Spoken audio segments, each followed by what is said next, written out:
Samantala patuloy pong nakatutok si George Bandola sa Zamboanga City. Kanina po ay nagkaroon ng pulong o briefing yung pong Crisis Management Committee at alamin po natin ang detalye nito, George.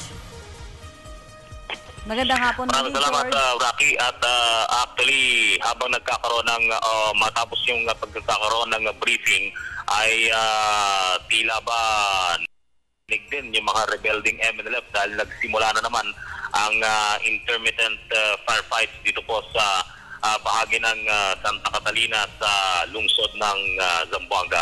Pero malinaw yung binanggit itong si Lieutenant Colonel Ramon Zagala, ang spokesman ng AFP, na walang ipinapatupad na ceasefire.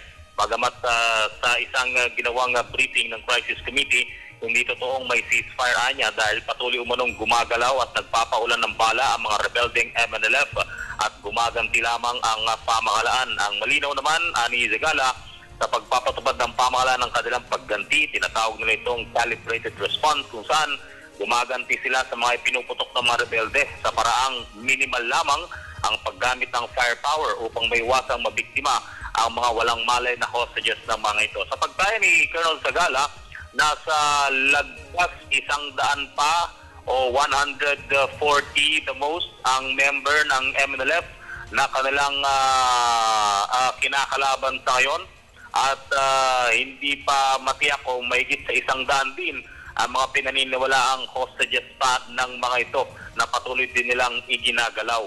Pero binabanggit din ng Crisis Committee na patuloy nilang kinokordon ang mga kinocontain ang mga lugar kung saan posibleng nagtatago ang mga grupong MNLF. Sa pinakahuling briefing, 43 na nga yung napapatay na member ng MNLF, 18 ang naaresto, pero sa panig ng pamahalaan ay mangilan-ngilan pa lamang at umaasa sila na huwag na itong madagdagan. Sa collateral damage, yung mga tao, bukod sa mga nawalan ng tahanan, 17 pamilya ang nasa evacuation center o 62,000 ang mga evacuees. Pero binanggit itong si Secretary Mar Rojas na 250,000 bags of rice pa ang laman ng warehouse ng NFA sa Zamboanga kung ikakalkula daw sa pang-araw-araw na konsumo ng mga evacuees ay aabutin pa sa 41 araw o 41 days para maubos ang 250 sacks of rice na yan. At sa mga susunod na araw, ayon sa kanya, magpapakalat din ng NFA rolling stores ang DA, ang Department of Agriculture sa 5 area at madadagdagan pa sa mga susunod na araw. Piniyak din ito sa Secretary Rojas na sapat ang kantidad ng langis sa mga warehouse at depots at sa cash na nailipat daw ng Bangko Sentral ng Pilipinas ang mga cash nito mula sa loob ng conflict area patungo sa isang land bank office sa bahagi ng District 2 o labas ng mainit o conflict-stricken area. Ipinapa-announce nga rin pala nitong si Secretary Rojas na ang land bank sa Western Mindanao University ay magbubukas bukas sa araw ng linggo at regular banking hours ang ipatutupad ng mga ito.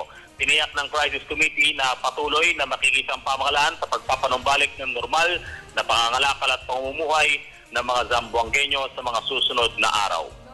Mula sa Zamboanga para sa Telebisyon ng Bayan, George Bandola. Rocky? Yes, George. Gusto ko lang itanong sa iyong kinatatayuan, sa iyong nakikita ngayon, wala na ba pang sinasabing karagdagang lugar na nakukuha yung MNLF breakaway group? O paano nakukontain ng government yung posibleng paglabas pa o karahasan sa ibang mga lugar malapit sa Zamboanga City? Actually, binabanggit nga nitong si Secretary Mar Rojas kanina, meron pang ipinakita sa mga media na dalawang diagram, dalawang mapa pala from Google Map, I guess. At ipinoint out nila doon in such a way na hindi makukompromiso ang kanilang mga operational moves, pinaliwanag nila na nakokontrol at merong sapat na tauhan ang PNP at AFP sa mga lugar kung saan ay nandoon ang mga membro ng MNLF. At ang pakay actually ng mga ito ay ang City Hall. Pero kaya doble seguridad ang ipinapatupad nila. At kahit saang kanto ka makapunta, may mga member ng PNP at AFP na sila nagugwardya.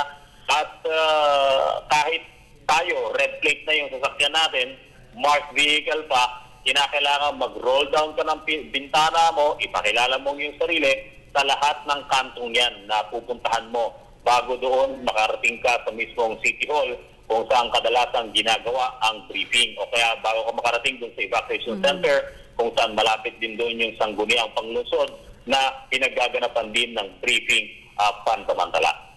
Okay, maraming salamat sa iyo, George. Mag-ingat kayo dyan. Okay, maraming salamat, Rocky, at good luck sa inyo ni Haji. Yes, George Bandola po, nag-uulat sa Zamboanga City.